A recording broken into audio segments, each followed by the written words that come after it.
Est-ce que vous connaissez la meilleure école d'enseignement du Coran? Elle est connue dans le monde. Vous la connaissez pas?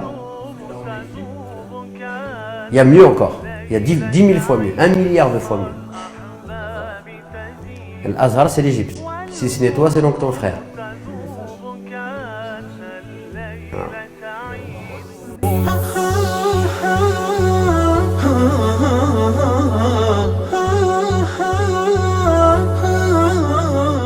Aujourd'hui, si je vous parle d'une école du Coran, vous avez des enfants ou pour vous-même, vous voulez apprendre le Coran. Je vous dis, il y a Cheikh Foulan, il a ouvert une école. Et le Coran, vos enfants, ils ne vont pas apprendre tout le Coran, ils vont apprendre un tiers du Coran, d'accord? Et ça va durer 10 ans. Et je vous dis par contre, de l'autre côté, il y a Cheikh Turbo, lui, il a créé une école et en 6 mois, vos enfants, ils apprennent tout le Coran. À votre avis, on fait une évaluation ensemble. Les musulmans, ils pencheraient vers qui? Cheikh Turbo ou Cheikh Turbo? Pourquoi? La rapidité. Et puis comme ça, après, tu peux dire devant les gens, ah, Ahmed, hafad le Coran. Hafad, c'est une hizb. Vous savez, la meilleure école d'enseignement du Coran, le directeur, il s'appelle Allah. Il n'y a qu'un seul élève, il s'appelle Mohammed. Et c'est son meilleur élève.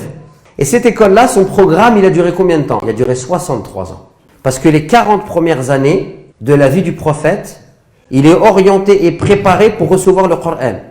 Par exemple, les 40 premières années, le prophète, il est pauvre, il a une vie modeste, il va être berger, donc il apprend la solitude, parce que pour vivre avec le Coran, il faut être capable de vivre seul. Il y a des gens aujourd'hui, ils ont besoin tout le temps de bruit. Donc le prophète, il a appris le silence, l'isolement, il a appris à contempler la nature, à observer l'harmonie de la nature. À travers la contemplation de l'univers, c'est une voie qui mène vers quoi? Qui mène vers Allah. Et d'ailleurs, Allah, dans son saint livre, il a appelé les signes qu'il y a dans l'univers des ayats, comme les versets du Coran. C'est-à-dire que le prophète, il lui a été appris dès son plus jeune âge à lire les signes de l'univers.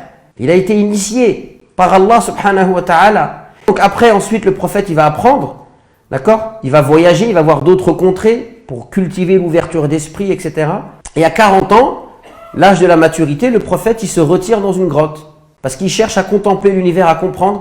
Et c'est lorsqu'il est dans une posture de contemplation et de méditation qu'il reçoit les premiers versets du Coran. Donc c'est bien que les 40 premières années, elles ont contribué à créer une personnalité susceptible de recevoir, d'être le réceptacle de la parole divine.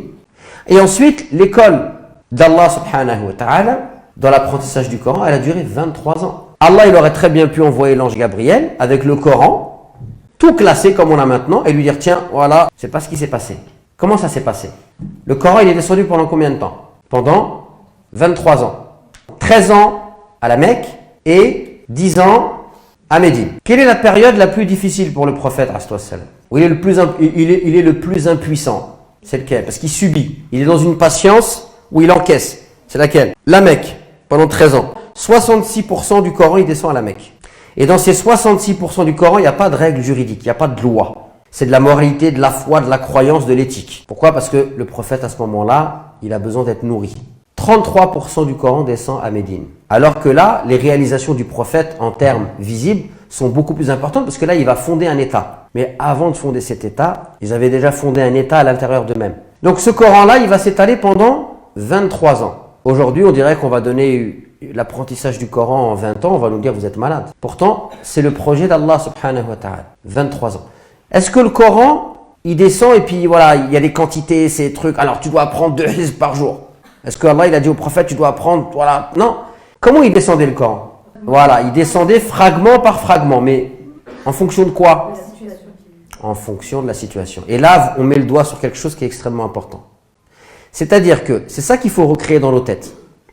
Le Coran n'est pas un livre, d'accord? Et pour interagir avec lui, je dois sortir de ma vie, je dois avoir un break et je me connecte avec le Coran. Non, le Coran, il fait partie de notre vie et il interagit avec notre vie. Et les premiers musulmans, voilà comment ils recevaient le Coran. Ils avaient des problèmes dans leur vie et ils levaient les mains au ciel et ils demandaient à Allah, révèle des versets, on a besoin. Quelles sont les orientations à suivre? Et donc, pour les problèmes de la vie, ils attendaient la révélation du Coran. Alors, il y a même une femme, un jour, elle a été divorcée par son mari. Son mari, c'est son cousin. C'est un vieil homme, c'est un vieil arabe, il est colérique. Il lui a dit, tu es aujourd'hui pour moi comme le dos de ma mère. C'est une expression que les Arabes, avant, ils ils utilisaient pour dire à leur femme que c'est un divorce irrévocable, sans reprise. Et il lui a dit ça. Il est parti dehors avec ses copains, il s'est calmé, il est rentré à la maison, il a voulu se rabibocher avec sa femme. Sa femme, c'est une femme pieuse. Elle lui a dit, Wallah, tu me touches pas. T'as vu ce que t'as dit? Elle a dit, tu ne pourras me toucher que lorsque j'aurai l'avis du prophète. Elle va aller voir le prophète. Il n'avait jamais été confronté à cette situation. Il va dire, bah écoute, tu es divorcé. Et elle se met à pleurer. Et elle va lever ses mains au ciel, elle va invoquer Allah. Et Allah, qu'est-ce qu'il a fait? Il lui a répondu. Vous connaissez le verset? قَدْ سَمِعَ اللَّهُ قَوْلَ الَّتِي تُجَادِلُكَ فِي زَوْجِهَا وَتَشْتَكِي إِلَى اللَّهِ.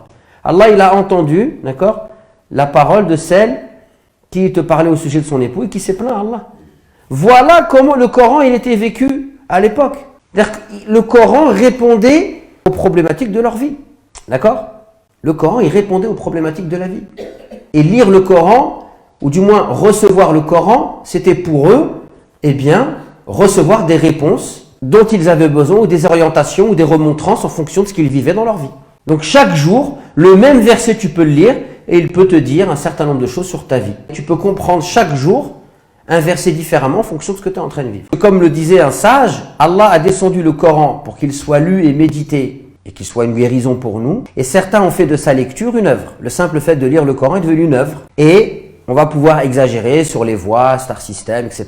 Et on a des récitateurs de Coran qui sont... Alors, j'incrimine pas forcément le récitateur en tant que tel, mais ça peut devenir une espèce de mode. Ça devient, voilà, comme... une espèce de starification, d'accord? Il y a bon, moi je suis à la vieille école, le top 50 ou le hit machine, je sais pas ce qu'on dirait aujourd'hui, des chanteurs et des boys bands, et maintenant vous avez des stars, mais dans le domaine de la récitation du Coran, parce qu'il a une belle voix, et peut-être que même ceux qui vont l'écouter ne comprennent pas forcément ce qu'il dit, mais voilà, ils sont subjugués par la voix. Même si en soi, le fait de faire des assises avec quelqu'un qui réciterait de manière excellentissime le Coran et d'y prendre du plaisir à l'écouter, c'est pas quelque chose qui est blâmable en soi, mais quand le Coran se réduit à ça, on s'interroge.